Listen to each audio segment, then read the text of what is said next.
How can an injured victim prove a T-bone truck accident case where they suffered severe injuries in a T-bone truck accident and they believe it was not their fault? T-bone accidents, whether it's a car and specifically truck accidents, are usually highly contested. A lot of times T-bone accidents happen at an intersection where one person said they had a red light, one person says they have a green light, and it's very difficult to tell who's actually at fault for the accident.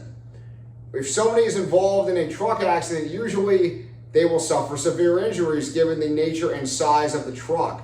However, T-bone accidents, and specifically T-bone accidents, at-fault truck driver and trucking companies, insurance companies, will litigate these, contest these, and fight these tooth and nail. Some of the effective methods that can be used to prove an injured victim's truck accident T-bone case is photographs of the motor vehicles involved at the scene, gathering eyewitness information, and one of the special things about a truck accident case is that truck drivers and trucking companies, drivers who are driving 18-wheelers, freightliners, dump trucks, things of that nature, there will almost always be dash camera video footage of the truck accident itself. Obviously, obtaining dash camera video footage is the strongest piece of evidence that any injured victim can have when bringing their truck accident T-bone injury case. The injured victim should immediately retain and consult an experienced personal injury lawyer who knows the legal mechanisms to obtain that dash camera video footage as soon as possible.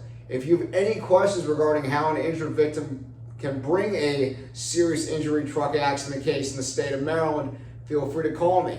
I do this every single day and would love to answer any questions you may have. Thank you. 667 Law John. 667 Law John. 667 Law John. 667